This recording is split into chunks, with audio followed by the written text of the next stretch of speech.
อากาศหนาวดึงตั้งแต่เช้านะแดดลงเปรี้ยงแต่ขึ้น7องศาก็ถ้าขี่มอเตอร์ไซค์ไปมันก็โดนลมอีกมันก็จะหนาวขึ้นกว่านี้อีกหลายเท่าพอสมควรถือว่าวันนี้หนาวสุดตั้งแต่มาเพราะว่าเราใกล้จะเข้านอร์เวย์แล้วเดี๋ยววันนี้เราจะขี่ทะลุเข้านอร์เวย์แล้วไปอัลตาก็เร็วเหมือนกันนะขี่นี้หนาวนี้ฝนมาเรื่อยๆไม่รู้ตัวมันหนาวจริงๆควรจะออกเดินทางได้ละถ้ามีแดดไงดีถ้าไม่มีแดดขึ้นมานะร้อง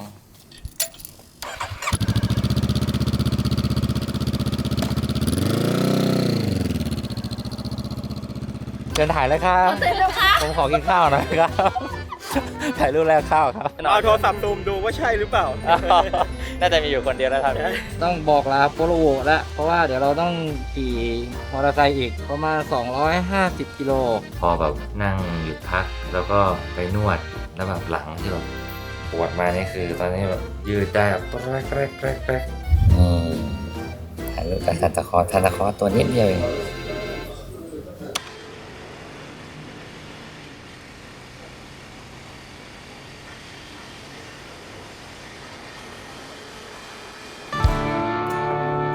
อยู่ที่ชายขอบของประเทศฟินแลนด์เพื่อที่จะตรงเข้าไปยังทางตอนเหนือของประเทศนอร์เวย์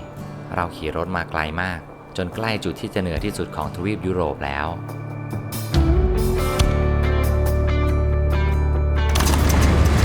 เราเข้ามานอร์เวย์แล้วผ่านด่านแบบไม่มีคนตรวจเลยยาวๆเข้ามาโอ้ยหนาวเส้นทางอันเวิ้งว้างของชายแดนในประเทศนอร์เวย์สวยงามและหนาวเหน็บไปในเวลาเดียวกันเราเดินทางมาได้ครึ่งทางของทริปนี้แล้วผมดีใจที่ขี่มอเตอร์ไซค์ตัวเองมาจนถึงนอร์เวย์จนได้เพราะนอร์เวย์เป็นประเทศที่ผมอยากมามากที่สุดในแถบสแกนดิเนเวียถนนสวยแต่เขาเขียนป้ายไว้ตลอดทางคล้ายๆฟินแลนด์ว่า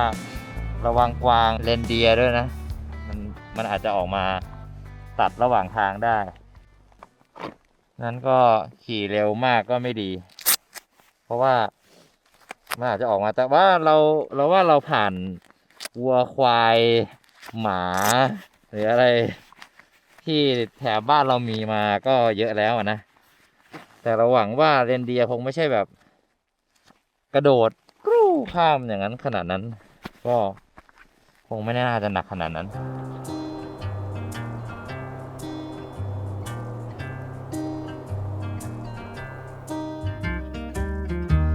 I went out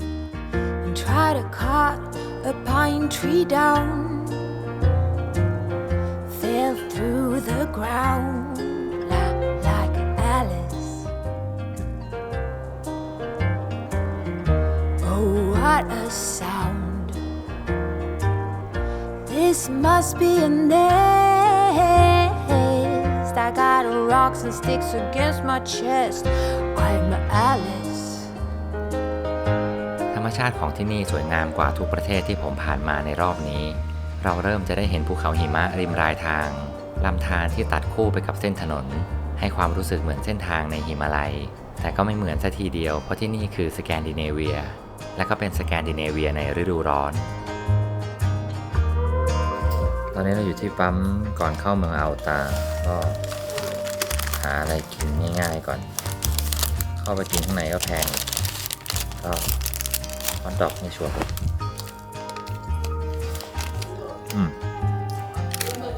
เราซื้อฮอทดอกกับตัวซอง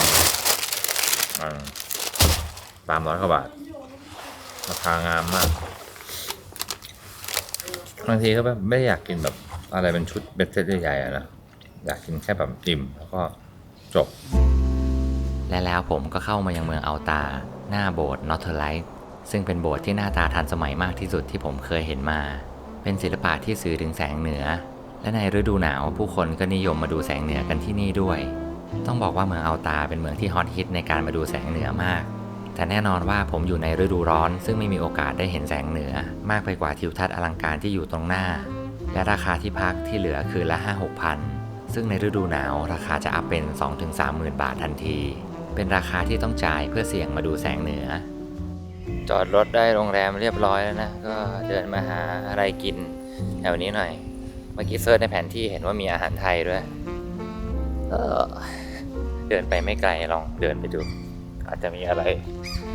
แจ่มๆกิน โอ้หนาวเหมือนกันนะเนี่ย ถอดเหลือแต่ตัวข้างใน เก็บของไว้บนห้อง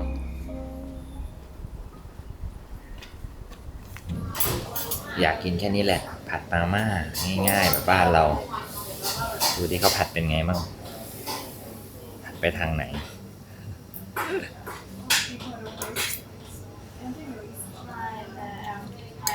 อืมเค็มมาก แต่ก็ทำให้หายคิดถึงผัดมาม่าที่บ้าน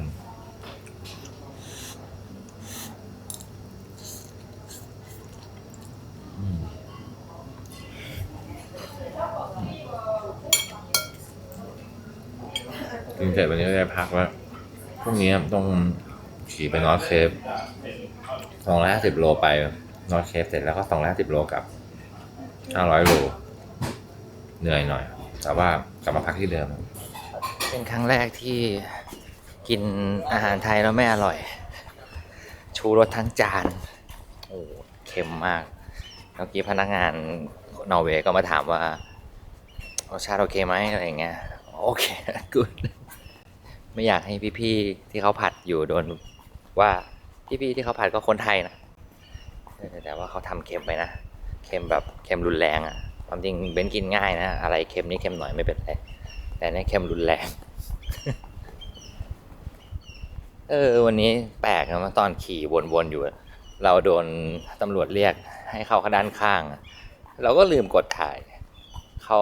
เราก็คิดว่าเขาจะตรวจอะไรบอกอ๋อใบขับขี่อ่ะเราก็โชว์ใบขับขี่เขาบอกใบขับขี่ไทยนะเขาก็ดูโอเคแต่เขาอยากให้เราเป่าเราก็เป่าแอลกอฮอล์เราก็ไม่ได้ดื่มไงก็0แล้วก็โอเค you no alcohol โอเคแล้วก็ยิ้มแย้มปกติแหละแต่คือเราแค่อยากจะแชร์เรื่องหนึ่งว่าใบขับขี่ไทยเอาออกมาโชว์เนี่ยก็ใช้ได้แล้วนะก็บางทีบ้านเราก็ทำใบขับขี่สากลมาด้วยนะแต่ใช้แค่ใบขับขี่ไทยเองเมื่อกี้ก็ผ่านแล้วก็เป่าไปเลยไปพักผ่อนแล้ววันนี้อิ่มผมผ่านค่ำคืนที่เต็มไปด้วยแสงอาทิตย์เพื่อมายังรุ่งเช้าอีกวันแสงบนท้องฟ้ายังคงสว่างจ้าเช่นเดิมแต่ที่แถมมาในรุ่งเช้าวันนี้นั่นก็คือฝนที่เริ่มโปรยลงมาวันนี้อากาศดีสุดๆดีบ้าเลย 6 องศาแล้วเราต้องไปนอร์ทเคฟมันคือจุดที่เหนือที่สุดของยุโรปที่รถสามารถขึ้นไปได้นะแล้วมันก็ตอนนี้อากาศหนาวมากเราใส่เสื้อมาทั้งหมดรวมกาดด้วยก็5 ชั้นแน่นๆกะว่าเดี๋ยวขี่ไปถึงที่นู่นเสร็จปุ๊บ250 โลแล้วก็ชมนอร์ทเคฟแล้วค่อยกลับมาที่โรงแรมเดิมก็ประมาณ500 กิโล ใช้ได้เหมือนกันทำใจก่อนแล้วก็ไปกัน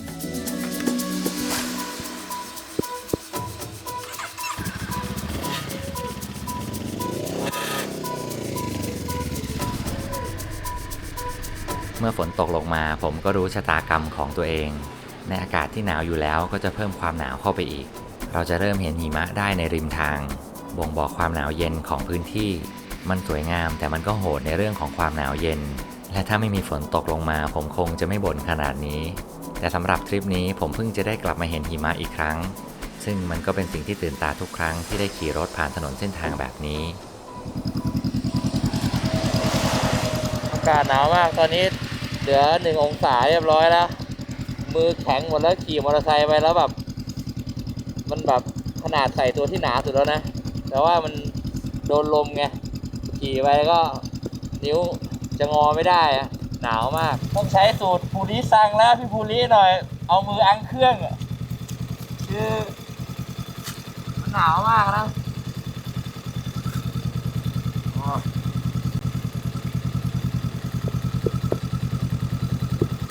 คือเครื่องมันร้อนนะตอนเนี้ย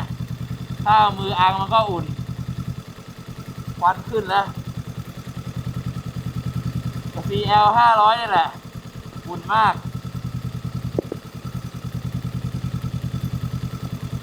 ไม่ไหวมือจะแข็ง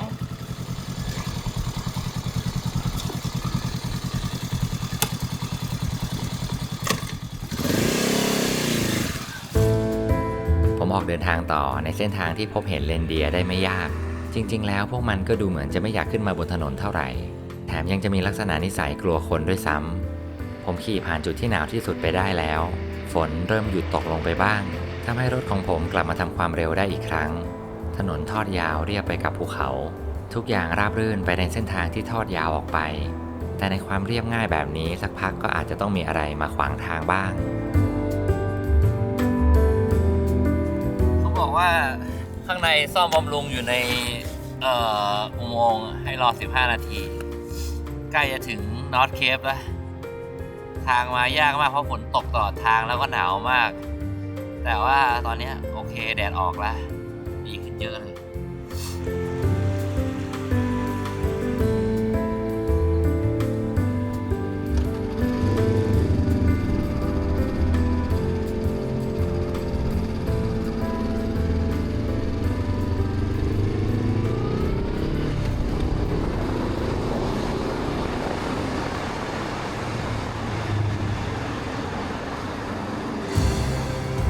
เห็นได้ชัดว่าผมกำลังจะไปถึงแหลมเหนือหรือที่เขาเรียกกันว่านอร์ทเคป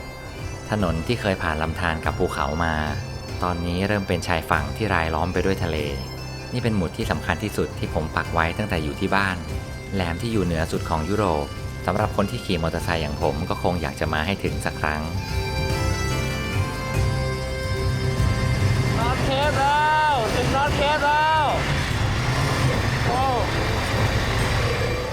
เมื่อมาถึงยังเขตของนอร์ทเคปที่แปลกไปกว่านั้นก็คืออากาศแดดเริ่มออกมาและท้องฟ้าเริ่มเปิดกว้างอากาศกลับดีขึ้นทั้งที่เราอยู่ริมทะเลทำให้ผมได้เสพบรรยากาศของความสุขในครั้งนี้อย่างเต็มที่ Hello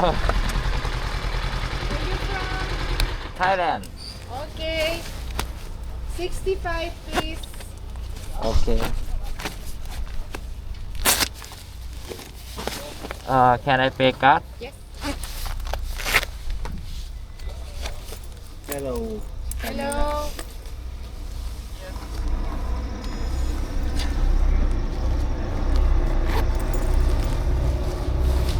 Thank you. Thank you Good and fun you หนึ่งในความภาคภูมิใจของวงตระกูล Honda CL 500พาผมมาถึงนอร์ทเคปได้จนได้ทางมันก็กว่าจะมาถึงนี้ได้ก็นานนะตั้งแต่เช้าตอนนี้ก็กำลังจะบ่ายแล้วโอ้สุดยอดทั้งฝนตกเหลือ1 องศาจนตอนนี้ขึ้นมาประมาณ9 องศาก็ยังหนาวอยู่ขี่มาถึงนอร์ทเคปจนได้เรียกว่าเป็นแหลมเหนือจุดที่สูงสุดในยุโรปที่เราสามารถเอารถมาได้นะในแผนที่เนี่ยแต่ถ้ามีอีกจุดหนึ่งเนี่ยต้องเดินเทรคขึ้นไปแต่ว่าคนละแหลมกันแต่นี่คือแหลมที่คนเขาเข้ามากันเพื่อที่จะเอารถขี่ขึ้นมาถึงตรงนี้สุดละของยุโรปชื่นใจยังไม่รวมขากลับทางเดิมนะ ที่นี่มันก็เข้าสู่ช่วงฤดูร้อนนะซึ่งมันร้อนตรงไหนหนาวจะตายเป็นช่วงที่เขาเรียกกันว่าพระอาทิตย์เที่ยงคืนคือเราอยู่ที่ตั้งแต่เมืองซันตาคลอสถึงฟินแลนด์นะจนมาถึงตรงเนี้ยไม่มีกลางคืนแล้วนะคือมันตี 1 ตี 2 ตี 3 ตี 4อะไรไม่มีมืดสว่างปกติเลยไม่มีโพเพด้วยสว่างพระอาทิตย์ขึ้นตลอดเวลาเป็นซีกโลกที่ถ้าหน้าร้อนก็จะเป็นแบบมีช่วงที่แบบว่าไม่มีพระอาทิตย์ตกเลยอ่ะแล้วบางทีช่วงหน้าหนาวเนี่ยก็คือมืด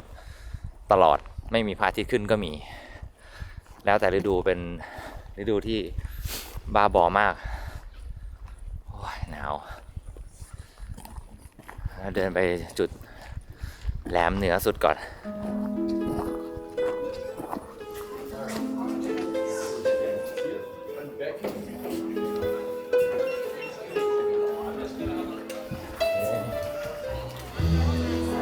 เป็นแหล่งท่องเที่ยวเลยนี่ก็เข้ามาก็ฟิลแบบ มีขายของที่ระลึก แล้วก็เดี๋ยวเราจะไปจุดเหนือสุดนะ ตรงนี้ก็ปล่อยให้เป็นแหล่งทัวริสต์เพียบเลย นี่มาจุดเหนือสุดแล้วก็เดี๋ยวเขาจะไปทางนู้นกันนะ เพื่อที่จะไปจุดเหนือสุด ตอนนี้ก็มาถึงนอร์ทเคปเรียบร้อย นี่คือจุดที่เขาต่อแถวถ่ายรูปกันรัวๆนะ สุดที่สุดของยุโรปละ ก็ต่อจากนี้จะเป็นการดิ่งลงนอร์เวย์ขี่ลงอย่างเดียว คือเรามาถึงจุดนี้ได้ก็เป็นจุดที่เราปักหมุดไว้นะว่าถ้าเกิดกลับมาที่เยอรมันเราจะขี่ขึ้นมาถึงนอร์ทเคปสูงที่สุดของยุโรปตรงนี้เลยแล้วก็ค่อยว่ากันอีกทีหลังจากตรงนี้ก็ลงนอร์เวย์ไปเรื่อยๆแต่คือมาถึงตรงนี้แล้วก็ฟินแล้วอ่ะคือมันแบบเป็นจุดที่เราปักไว้แล้วก็มาถึงจนได้แล้วมันมาถึงยากด้วยประเด็นกว่าจะมาถึงได้หนาวจะตายแฮปปี้ที่มาถึงได้โดยปลอดภัยนอร์ทเคป yes อีกหนึ่งหมุดหมายในชีวิตถูกถอนออกไป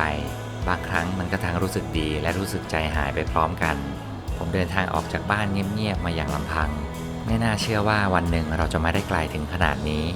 บางครั้งเมื่อชีวิตสุขงอมเราก็อาจจะได้พบกับบางอย่างที่ไม่น่าเชื่อในเรื่องราวของตัวเองนี่คงเป็นอีกบทหนึ่งในชีวิตของผมที่ไม่อาจลืมได้โอ้สวยงามคือพอขึ้นมาแล้วแบบแดดออกพระอาทิตย์ออกมาเป็นแสงสีสวยงามน้ำทะเลก็สวยทุกอย่างเหมือนแบบมันฟ้าเปิดอ่ะหลังจากเหนื่อยมานานหลังจากแบบเถื่อนมากๆมันจะมาถึงตรงนี้ได้แต่หิวมากเลยควรจะกินอะไรก่อนนะตอนนี้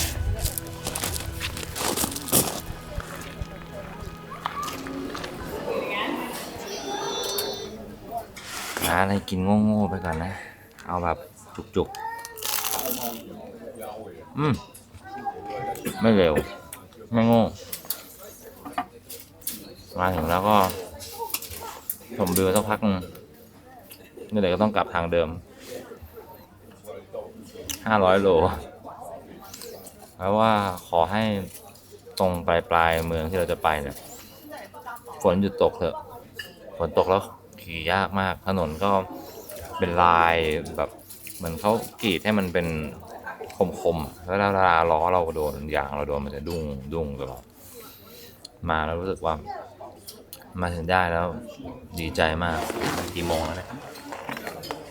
แต่ไม่ต้องกลัวนะเพราะว่าพระอาทิตย์ไม่ตกยังไงมันก็สว่างบ่าย 1กว่าเรื่อยๆดูในแผนที่ได้ว่าอยู่เหนือสุดแล้วนะผมบอกลานอร์ทเคปเป้าหมายที่เคยปักไว้และก็ได้เวลาที่ต้องรับความจริงในการเดินทางกลับพร้อมไปกับความหนาวเหน็บอีกครั้งแต่ยังไงวันนี้ผมก็ได้เก็บความทรงจำบางอย่างกลับไปอย่างเต็มที่แล้วถึงหน้าโรงแรมแล้วเป็นการขี่มอเตอร์ไซค์ที่หนาวที่สุดในชีวิตอะคือ4 ชั่วโมงกับขากลับอย่างเดียวอะมันแบบแข็งไปหมดทั้งตัวเหลือ3 องศาบ้างเหลือ1 องศาบ้างคือผ่านในตรงที่เราผ่านไปตอนแรกแหละเราหนาวไปแล้วรอบนึงแล้วก็ขากลับมาอีกหนาวอีกทีนี้มันขากลับเราไม่ได้ค่อยได้แวะถ่ายไงแล้วมันแบบมันเย็นเป็นเวลานานอ่ะแบบประมาณมากขึ้นไปอยากจะเอาน้ำอุ่นแบบราดแบบเต็มที่แต่โรงแรมนี่ก็สุดยอดนะราคาก็แพงอยู่แล้วแบบ5-6 พันแล้วก็ที่จอดรถเต็มเลยแต่ว่าไม่จอดฟรีนะต้องเสียค่าจอดไปจ่ายที่ตู้แล้วก็สมมติจะจอด1 วันก็เสียเพิ่มไปอีกประมาณเกือบ1,000อ่ะดีมากเนี่ยเดี๋ยวจะถ่ายให้ดูเลยก็ใส่การ์ด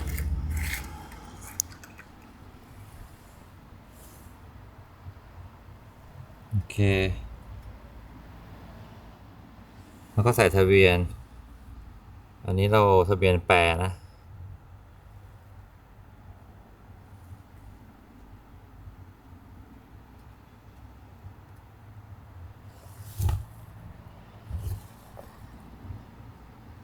จอดทั้งหมด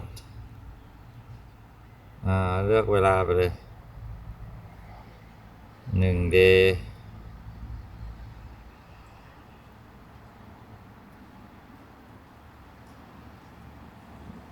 1 day ครับ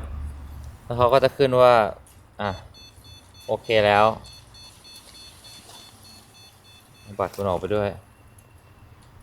เสียเงินเรียบร้อย หนาว ขึ้นดีกว่า ดูพยากรณ์มาแล้วพรุ่งนี้เขาบอกหนาวแบบนี้เหมือนกันโอ้นอร์เวย์เถื่อนมากวันนี้เมื่อกี้แช่น้ำอุ่นแบบยาวๆเลยเฮ้ยหนาวดึงตายแน่พรุ่งนี้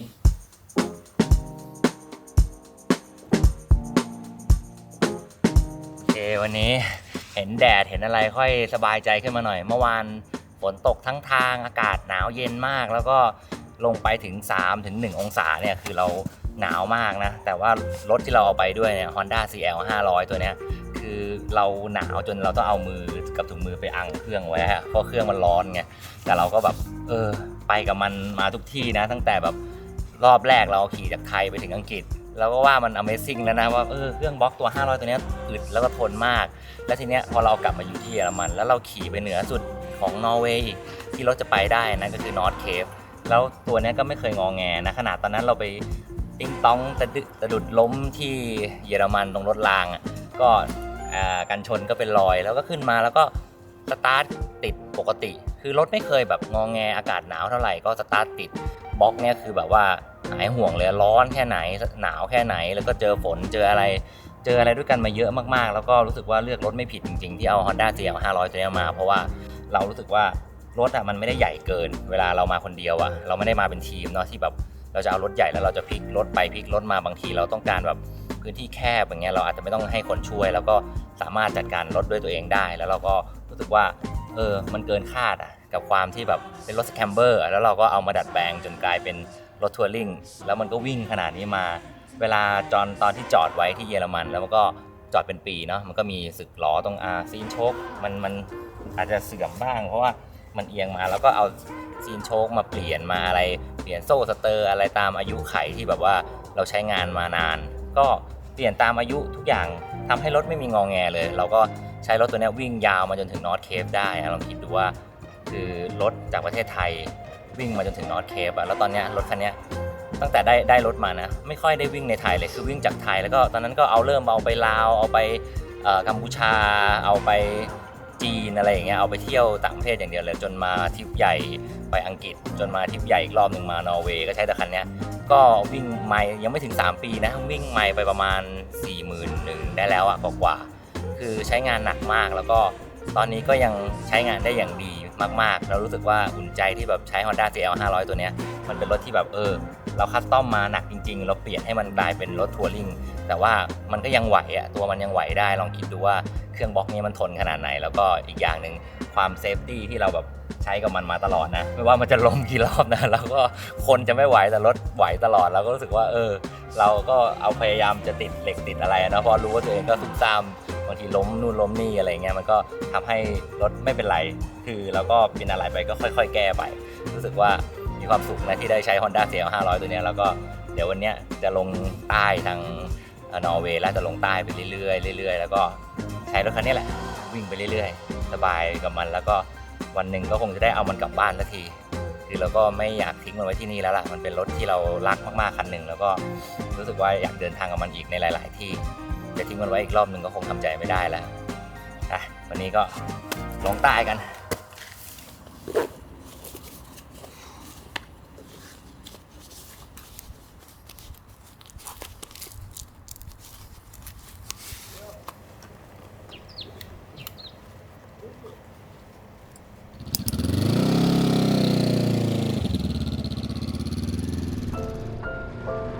ผมขี่มอเตอร์ไซค์เพื่อไปยังเมืองต่อไปอีกครั้งเป็นวันธรรมดาของผมอีกวันบนถนนและก็เป็นช่วงเวลาที่ผมมานั่งคิดเล่นๆว่าทำไมตัวเองต้องชอบเดินทางคนเดียวอยู่ตลอดอาจจะมีช่วงหนึ่งในชีวิตที่อยากจะค้นหาบางอย่างในตัวเองอย่างลำพังซึ่งในวันนี้ความสงสัยบางอย่างในตัวเองมันก็เริ่มคลี่คลายไปเยอะแล้ว บางครั้งผมคิดว่ามีคนเดินทางในเส้นทางด้วยก็ไม่เลวเหมือนกัน เป็นเรื่องน่าแปลกที่วันหนึ่งผมก็คิดตรงข้ามกับตัวเองที่เคยเป็นมา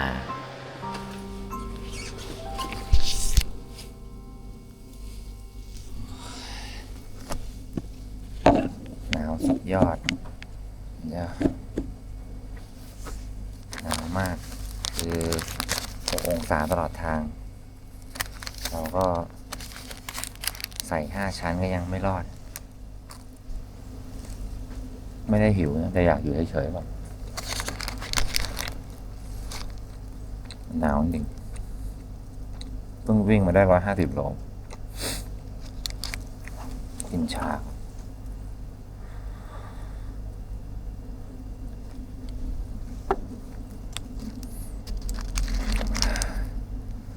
นอร์เวย์เป็นประเทศที่แบบเข้ามาแล้วมันสวยมากแต่แบบหยุดถ่ายไม่ไหวอ่ะมันหนาวอ่ะ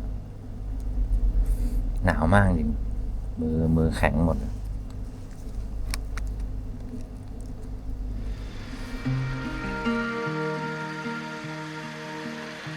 ผมมุ่งหน้าต่อไปยังเมืองฟอสบัคเคนซึ่งวันนี้คงจะมีระยะทางการเดินทางอยู่ที่ 450 กิโลเมตรนอร์เวย์เป็นประเทศที่มีอุโมงค์เยอะมากและเมื่อเราหลุดออกจากอุโมงค์มาแล้วทิวทัศน์ลำธารตัดผ่านกับภูเขาหิมะที่มีหมอกปกคลุมมันก็ดูสวยงามและราคาแพงอย่างที่ประเทศนี้ควรจะเป็นบางครั้งผมก็ไม่รู้ว่าจะถ่ายทำยังไงให้ผู้คนที่ได้เห็นรู้สึกเหมือนกับผมในเวลานี้เพราะบางทิวทัศน์ในริมทางมันก็ทำให้ผมต้องหยุดรถและหยุดเวลาผมอยู่ตลอด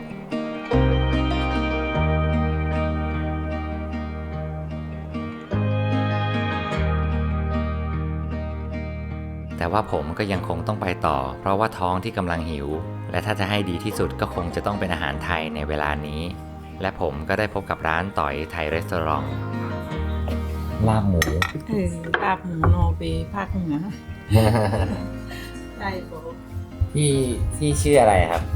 พี่ชื่อต่อยจ้ะเหมือนที่ชื่อร้านเลยข้างบนต่อยไทยฟู้ดอยู่ข้างบน ต่อยไทยฟู้ด จ้ะ อ๋อพี่ทำกับข้าวอยู่นี่คนเดียวเลย ทำคนเดียวจ้ะ ทำคนเดียวเลยนะ เกินนิดนึง เขินกล้องลาบหมูนอร์เวย์อร่อยเหนื่อยมาวันนี้ขี่มาได้400 กิโลแล้วยังคิดอยู่ว่าจะนอนไหนหนาวจริงๆวันนี้คืออากาศจากทางเหนือเนาะหนาวมากแต่ว่าเมื่อกี้ถามพี่ต่อยเจ้าของร้านเขาบอกว่ายิ่งลงใต้ไปเรื่อยๆก็อบอุ่นลงเรื่อยๆดีตอนแรกคิดว่าจะต้องเจอหนาวอย่างนี้ทุกวันไม่ไหวนะวันนี้ก็หนาวแล้วก็อุ่นขึ้นเรื่อยๆแล้วรู้สึกได้9 องศา10 องศาดีขึ้นหน่อยไอ้นี่ให้น้องอ่ะ อันนี้ให้เหรอครับเนี่ย ให้ ขอบคุณมากเลยครับ คนไทยก็พิเศษอย่างนี้แหละคนไทยด้วยกัน ขอบคุณครับพี่เขาน่ารักมากเขาทอดไก่ทอดมาให้5 ชิ้นฟรีๆแหมเขาบอกคนไทยด้วยกันนะมาอย่างนี้ติดอบอุ่นไก่ทอดโอ้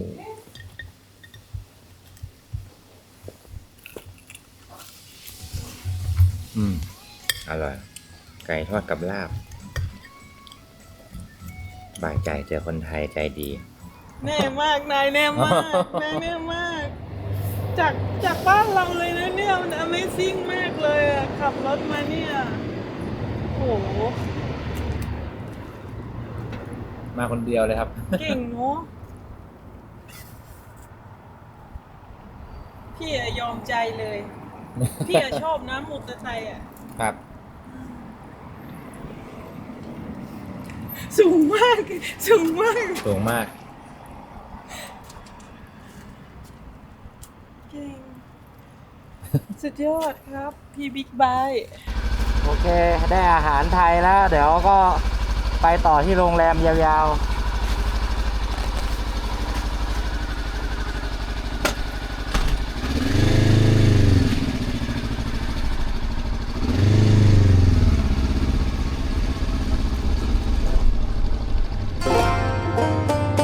ผม ลากับพี่ต่อยแล้วออกเดินทางต่อ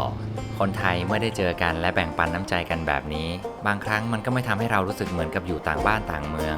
ผมให้พี่ต่อยช่วยแพ็คอาหารที่ผมกินเหลือ เพื่อเอาไว้กินต่อในเช้าวันรุ่งขึ้น ถนนทอดยาวไปกับภูเขาหิมะและทะเลสาบที่สวยงาม และผมก็พบที่พักที่น่าสนใจในบริเวณนี้ เป็นที่พักที่แปลกมาก เขาบอกว่าคุณต้องการเช่าผ้าปูที่นอนกับปลอกหมอนไหมอะไรเงี้ย เราก็บอกต้องการอ้าวนี่ก็มีปลอกหมอนมาให้แล้วนี่นะแต่ว่าผ้าปูที่นอนไม่มี แล้วก็บอกคุณต้องการเช่าผ้าคุณหนูไหมอะไรเราก็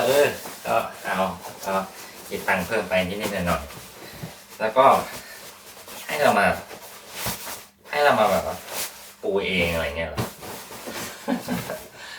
มันใช่เหรอปูเองก็หมายความว่าต้องปูเตียงด้วยเป็นครั้งแรกเหมือนกันนะที่มาที่พักแล้วต้องมาปูเตียงเองวันนี้ก็หนาวมากๆตอนเช้าตอนขี่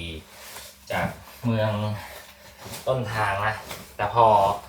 ขี่ไปได้เกินครึ่งทางแล้วอะอากาศก็อุ่นขึ้นหน่อยแต่อุ่นเนี่ยใช้คำว่าอุ่นเลยมันก็คือ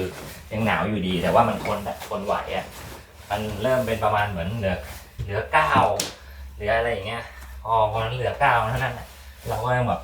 ชื้นขึ้นมาหน่อยเจอแดดเจออะไรเนี่ยแต่มันก็คงสภาพตอนท้ายๆอยู่ที่ประมาณ10-11ทำให้เราแบบโอเคอย่างเงี้ยเราขี่ไหวยังไม่หนาวเกินไปเพราะไม่งั้นปกติมาตอนเช้ามา3แล้วก็มา6เงี้ยน้ำมูกไหลตลอดทางไม่ไหวจริงๆจะปูได้ไหมเนี่ย โอ้ยจ้างปูด้วยคิดเท่าไหร่คือจะบอกว่าตั้งแต่เรามาถึงช่วงปรากฏการณ์พระอาทิตย์เที่ยงคืนเนี่ยมันก็พระอาทิตย์ไม่ตกดินอีกเลยตื่นมาตีอะไรก็พระอาทิตย์ยังสว่างจ้าอยู่ดูจากแสงนี้ได้ตอนนี้ประมาณ3 ทุ่มเดี๋ยวเราจะนอนแล้วตั้งเวลาดูว่าไทม์แลปจะเห็นว่าพระอาทิตย์เป็นยังไงมีช่วงมืดบ้างไหมอยากเห็นม่านก็สว่างจัดเลยคืนนี้จะหลับไหมเนี่ยโอ้ยเอาแล้วมาปิดตาแล้วมั้งอย่างนั้น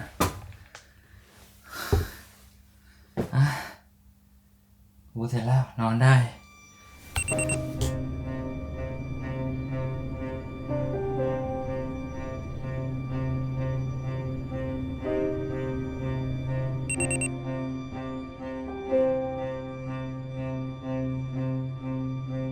เช้าแล้วในแบบที่ฟ้าไม่เคยมืดเกิดมาผมเพิ่งจะเคยรู้สึกประหลาดแบบนี้เป็นครั้งแรกนี่เป็นฤดูร้อนที่ไม่ร้อนเอาซะเลยในนอร์เวย์วันนี้ผมตั้งใจจะลองหาที่เปลี่ยนน้ำมันเครื่องรถมอเตอร์ไซค์เพราะก็ผ่านมาประมาณ 5,000 กิโลเมตรแล้วหลังจากเปลี่ยนครั้งล่าสุดผมขี่มอเตอร์ไซค์ตามเส้นทางและถามผู้คนไปเรื่อยๆและเมื่อคุยกับคนนอร์เวย์สักพักและผมคิดว่าเราน่าจะคุ้นเคยกันแล้วผมก็มักจะถามเขาว่าผมสามารถบันทึกวิดีโอที่ผมถามทางคุณแบบนี้ได้ไหมหลายคนตอบว่าไม่สะดวกพร้อมกับรอยยิ้มที่ตามมาเป็นเช่นเดียวกันกับผู้คนในฟินแลนด์ผมได้คำตอบที่ต้องการแต่ไม่สามารถบันทึกวิดีโอผู้คนที่น่ารักเหล่านั้นได้แต่สุดท้ายผมก็ได้ข้อมูลที่ต้องการมาและเดินทางไปยังศูนย์บริการฮาร์เลย์เดวิดสันสถานที่ที่ผู้คนชาวนอร์เวย์ที่ผมได้พูดคุยด้วยเขาบอกว่าที่นั่นอาจจะช่วยคุณได้ในเรื่องนี้คือตอนนี้เราต้องการเปลี่ยนน้ำมันเครื่องนะแล้วก็ถามคนนอร์เวย์เขาชี้มาที่อู่ฮาร์เลย์บอกว่าที่นี่อาจจะช่วยคุณได้เราก็ไม่แน่ใจว่าเขาจะเปลี่ยนให้เราไหมนะเดี๋ยวเราเข้าไปคุยกับเขาก่อนที่ถามช่างข้างในมาเขาไม่มีน้ำมันเครื่องเบอร์ของเรานะเพราะว่าเป็นของฮาร์เลย์ไงแต่ว่าก็เขาก็โทรไปถามช่างต่างๆให้ว่าเฮ้ยช่างที่ Honda ที่เมืองอื่นเนี่ยเขาก็บอกว่าเฮ้ยคุณสามารถวิ่งได้12,000 กิโลเลยนะถึงจะเปลี่ยนเพราะว่านี่เป็นสิ่งที่ Honda เคลมไว้เนาะแต่ว่าบ้านเรานิยมเปลี่ยนกัน 5-6,000 ก่อนเพราะว่าอากาศร้อนและความหนืดมันหายแต่ทีเนี้ยเราวิ่งกันเลขตัวเดียวบางทีก็10 องศา12 องศา13อะไรเงี้ยก็เมื่อกี้ลองดูตัวน้ำมันเครื่องอยู่ก็ไม่มีพร่องเลยเราก็เลยคิดว่าความจริงไม่ต้องเปลี่ยนเลยก็ได้นะเราวิ่งยาวๆออกจาก ออกจากนอร์เวย์ไปเลยก็ได้ชิวๆเพราะว่าไม่งั้นต้องออกนอกเส้นทางเยอะต้องแบบไปหาเมืองนู้นเมืองนี้เพื่อเปลี่ยนน้ำมันเครื่องก็จะวุ่นไปกันใหญ่ ไม่แน่ถ้าว่างก็อาจจะไปเปลี่ยนที่ออสโลก็ได้เพราะว่าเมืองหลวงก็น่าจะมีตัวเลือกให้เราเยอะอยู่แล้ว ตอนนี้ก็ไม่จำเป็นต้องเปลี่ยนครับก็วิ่งไปก่อนสบายๆเปลี่ยนก็ได้ไม่เปลี่ยนก็ได้ชิวโอเคงั้นไปต่อ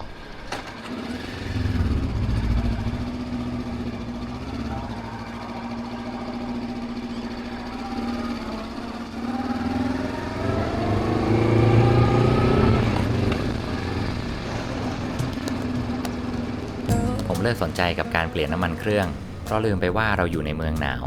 และขี่รถมาได้สักพักผมก็มาถึงยังท่าเรือแห่งหนึ่งไม่มีทางให้ไปต่อนอกจากข้ามเรือจากท่าเรือแห่งนี้ไป ตอนนี้เรากำลัง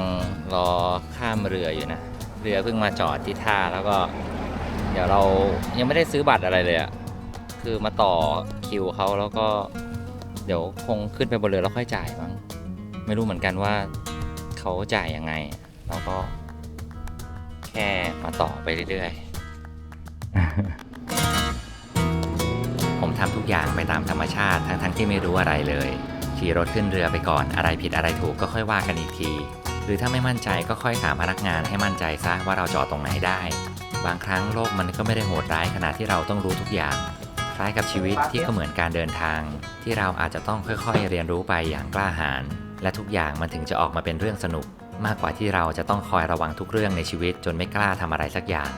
ผมเองก็คิดซะว่าเรือลำนี้คล้ายๆกับแพขนานยนต์ที่บ้านของตัวเอง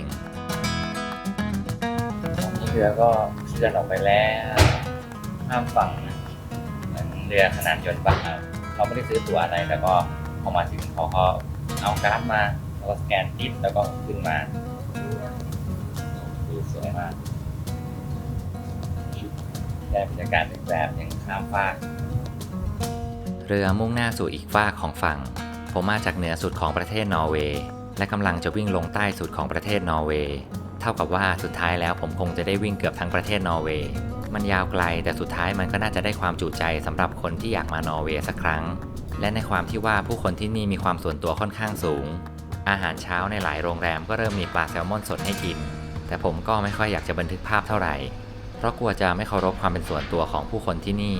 บางครั้งผมก็นึกถึงอินเดียหรือตุรกีที่ผู้คนชอบกล้องมากเมื่อต้องอยู่ในประเทศที่ต้องคิดหนักพอสมควรที่จะถ่ายทำใครสักคนแบบนี้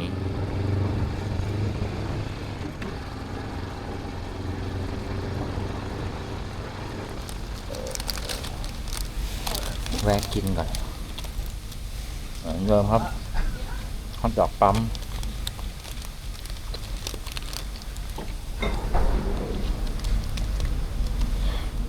Where are you heading? I go to the south Oh, you've been north. or you yeah I been north now I go to south go to Amsterdam Amsterdam. yes It's better weather. yeah best weather Yeah. the north have a rainy Yeah. We are going north through Sweden. Sweden And the south of Sweden was so cold and rainy. So oh we hope for better weather up north. oh But there is a rally up in Harstad. Amsterdam Harstad is an island inside of Lofoten. Yeah. It's a motorcycle rally. So there we go. Harley Yeah. Harley Davidson Yeah. That's what we are. Okay. nice to see you bye bye Bye.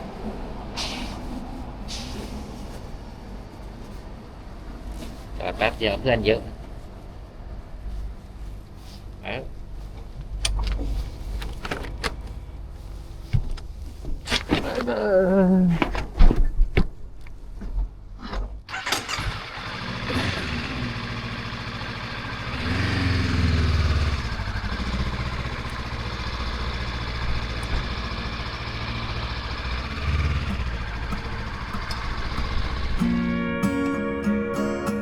ผมรู้สึกว่าผมก็เดินทางของผมไปเรื่อยๆกับคนที่ไม่ได้เก่งภาษาอังกฤษอะไรเลยแต่เราก็พอสื่อสารกับพวกเขาไปได้เรื่อยๆในเส้นทางโดยเฉพาะไบเกอร์ที่แน่นอนว่าเราต้องทักทายกันยิ่งเป็นคนเอเชียที่ขี่มอเตอร์ไซค์มาคนเดียวอย่างผมยิ่งเป็นของแปลกสำหรับที่นี่หลายคนอยากจะเข้ามาพูดคุยกับผมและน่ารักกับผมมาก แต่น่าเสียดายว่าหลังจากบันทึกวิดีโอแล้วผมสามารถลงได้แค่บางคน เพราะอย่างที่ผมบอกไปว่าผู้คนที่นี่มีความเป็นส่วนตัวขนาดไหนสำหรับคนถ่ายทำสารคดีการเดินทางแบบผมแล้ว มันช่างเป็นเรื่องที่น่าเสียดายที่ผมไม่ได้เล่าเรื่องอีกหลายคนที่ผมได้พบเจอมื้อค่ำก็เหมือนเดิมไส้กรอกในปั๊ม วันนี้ขี้เกียจยังไม่รู้ขี้เกียจเข้าสังคมอ่ะบางวันขี่มอเตอร์ไซค์ทั้งวันแล้วก็มันแค่หิวแล้วก็ตัดรำคาญด้วยกันหาอะไรกินแบบเดิมๆนี่ก็500 กว่าโลขี่แบบไม่ต้องพูดกับใครเลย เติมน้ำมันเสร็จก็หาอะไรกินแล้วเข้าไปพักโรงแรมและแล้วผมก็เดินทางมาถึงยังเมืองโมอิรานา และผมก็แวะมาที่แลนด์มาร์คของเมืองนี้กับรูปปั้นหินแกรนิตขนาดใหญ่ที่มีชื่อว่าฮัฟมาเนนก่อนที่ผมจะได้พบกับผู้คนที่ไม่คาดคิดวันนี้เรามาเจอคนเกาหลี2 คนที่แบบเราเจอเมื่อคราวที่แล้วนะที่รัสเซียแล้วก็มาเจอเขา2 คนที่นี่อีกรอบหนึ่งคือตื่นเต้นมากตกใจคือเขาขับรถรอบโลกแล้ววันนี้เขาก็ยังคงขับรถรอบโลกอยู่ผ่านไปปีหนึ่งแล้วเขายังอยู่ที่นี่อยู่sorry what your name Yeah, my name's Park. Park Yeah, Park. Park Yeah. Benz Benz. and you Heju Heju yes Yeah. Heju ปากโหแปลก Yeah, มาก Coincidence. โอ้ Yeah. you still drive car around the world Yeah. So we met in Russia, and last year we traveled Africa, and now we came back to Europe. So oh and now where you go we are heading to Sweden first, and then we will travel south of Norway, and we will go to UK. oh you don't come to Korea Yeah. not We will yet. travel like 2 years more. 2 years more Yeah. yes โอ้โหสุดยอดเจอกันที่รัสเซียครั้งหนึ่งแล้วก็มาเจอกันที่นี่คือโลกกลมมากแล้วก็ไม่น่าเชื่อว่าเขาจะแบบ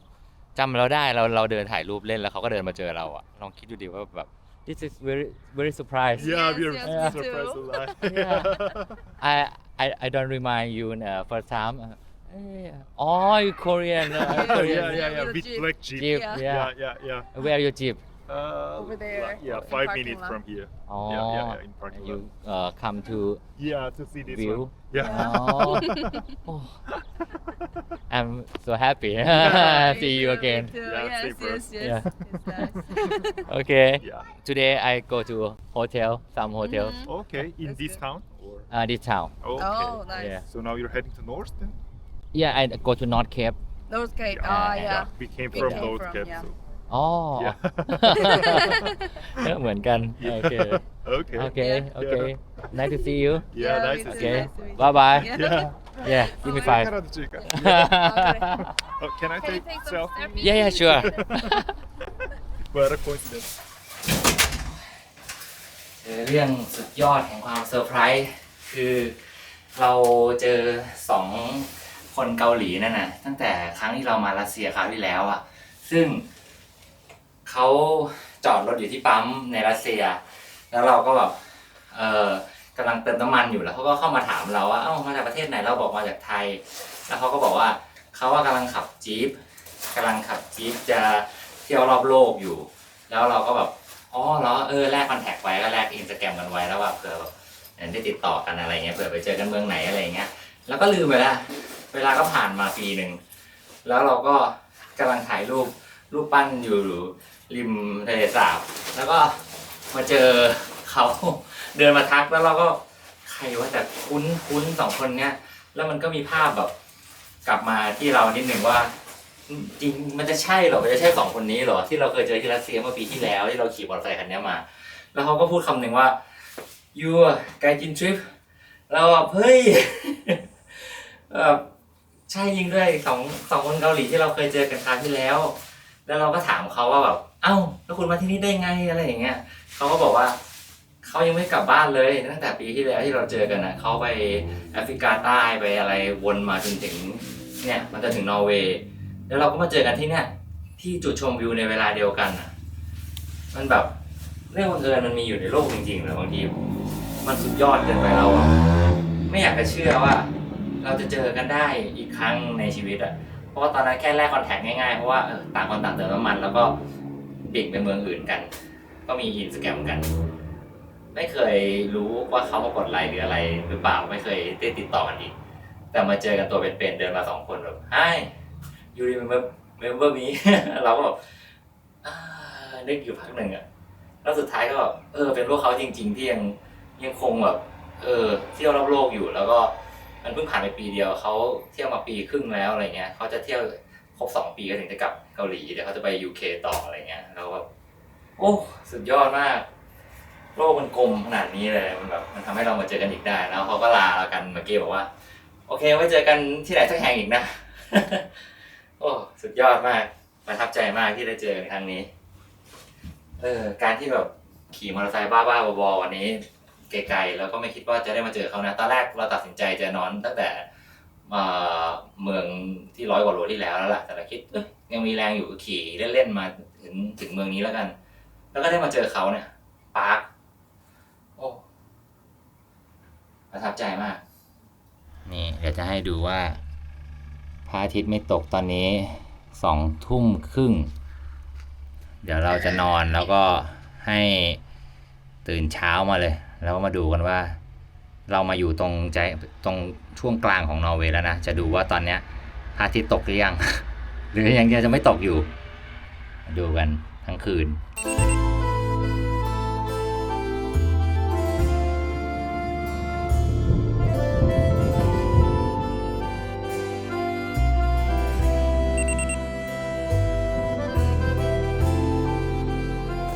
วันกันด้วยฝนตกเฉอะแฉะในตอนเช้าเป็นมงคลจริงๆเราไม่ชอบอากาศแบบนี้เลยนะมันเน่าๆแล้วก็ขี่ไปก็ต้องระวังเส้นทางลื่นไปด้วยแต่มันก็ได้เวลาออกแล้วเพราะว่าออกสายก็ไม่ดีไปกันต่อครับเส้นทางยังอีกยาวไกล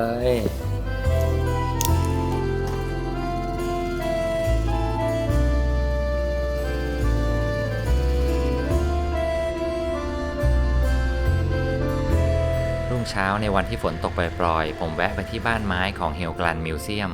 สถานที่ที่เป็นมรดกทางวัฒนธรรมของชุมชนชายฝั่งบ้านไม้เหล่านี้เคยเป็นที่อยู่อาศัยและที่ทำงานของชาวประมงและพ่อค้าในอดีตสะท้อนวิถีชีวิตดั้งเดิมของคนริมทะเลนอร์เวย์เป็นสถานที่เก่าแก่ที่ดูสวยงามแต่ผมก็ต้องอยู่ที่นี่ไปพร้อมๆกับฝนที่ตกลงมาผมแวะชมความคลาสสิกของบ้านเรือนที่นี่อยู่ได้สักพักก่อนที่ฝนจะตกลงมาแรงมากขึ้นเรื่อยๆและช่วงเวลาที่เนวิเกเตอร์จะพาผมไปผิดทางก็เริ่มมาถึงผมเริ่มกดเส้นทางในแผนที่เพื่อลงใต้ต่อไปแต่เนวิเกเตอร์ดูเหมือนจะไม่พาผมไปถนนเส้นหลักเพราะผมแวะเข้ามาในหมู่บ้านแห่งนี้ในขณะที่ผมไม่ทันสังเกตเพราะฝนกำลังตกอยู่ผมก็ได้พบกับเส้นทางที่เรียงรายไปด้วยดอกไม้และถนนที่ไม่มีผู้คนผ่านมาแม้แต่คนเดียวผมขี่รถผ่านบัวกระทิงไปอย่างไม่รู้ตัวที่นี่เต็มไปด้วยต้นสนที่สูงใหญ่ทุกอย่างสวยงามแต่ในใจผมก็ระทึกไปด้วยในตัวและผมก็พยายามจะกลับเข้าสู่เส้นทางหลักซึ่งมันก็ไม่ง่ายนะกับอีก 30-40 กิโลเมตรบนถนนที่มีหินลอยบ้างเป็นบางช่วงแต่เมื่อบินโดรนสำรวจดูก็พบสะพานที่สามารถข้ามไปยังถนนเส้นหลักได้นั่นจึงทำให้ผมกลับมาหายใจโล่งขึ้นได้อีกครั้ง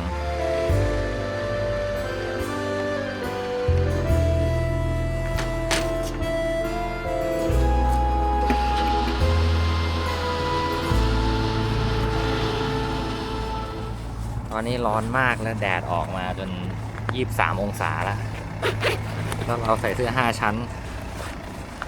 ไม่ไหวต้องถอดออกก่อนนี่เดินทางมาได้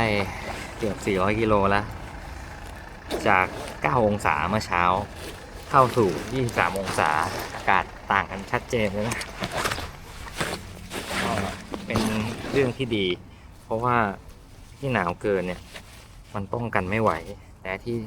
ร้อนเนี่ยมันได้อยู่เราก็ใส่น้อยๆเอานี้ออกก่อนร้อนเยอะเลยเนี่ย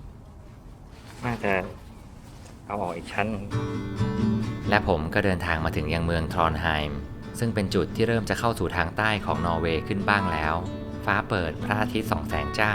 พร้อมกับอากาศที่อบอุ่นมากขึ้นและสิ่งที่แตกต่างไปจากทางเหนือก็คงจะเป็นเมืองที่ดูมีลักษณะโมเดิร์นมากขึ้นสำหรับวันนี้ที่ผมวิ่งไปผิดทางมาต้องบอกว่ากินพลังงานผมไปเยอะมาก นั่นทำให้ผมหาโรงแรมทันทีเมื่อมาถึงยังเมืองแห่งนี้ กับ 500 กิโลเมตรที่หลงไปวิ่งในทางวิบาก แต่แน่นอนว่าเราได้สิ่งที่สวยงามมากขึ้น บวกกับแรงที่หมดไปเมื่อมาถึงยังโรงแรม วันนี้ขอพักก่อน มานอนโรงแรมสลูใช่วันนี้ เพราะว่ามันเต็มหมดนะในเมืองนี้ใหญ่เลย ก็ต้มโจ๊กกินในห้องเขา ไม่ไหวออกไปหาอะไรกินแล้วรู้สึกว่ามันเสียเวลาเหนื่อยโจ๊กถูกถูกปากถูกราคาถูกอีกพรุ่งนี้เราจะได้ไปดูถนนที่สวยที่สุดของนอร์เวย์แล้ววันนี้ขี่มาไกลนิดนึง500 กิโลได้โจ๊กหน่อยแล้วก็พักผ่อนสบาย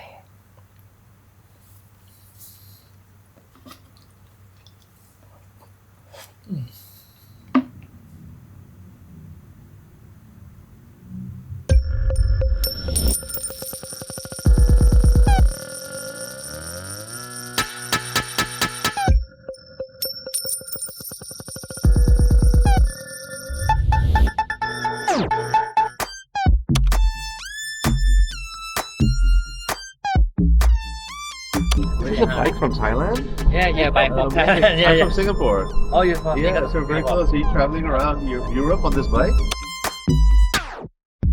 ขอรูปหนึ่งเดี๋ยวจะไปโชว์เพื่อน โอเคครับ พี่ว่าพี่เคยเห็นน้องอยู่นะ ผมยืนแล้วกัน ไม่ต้องยืน นั่ง ฉันเตี้ยอยู่ โอเค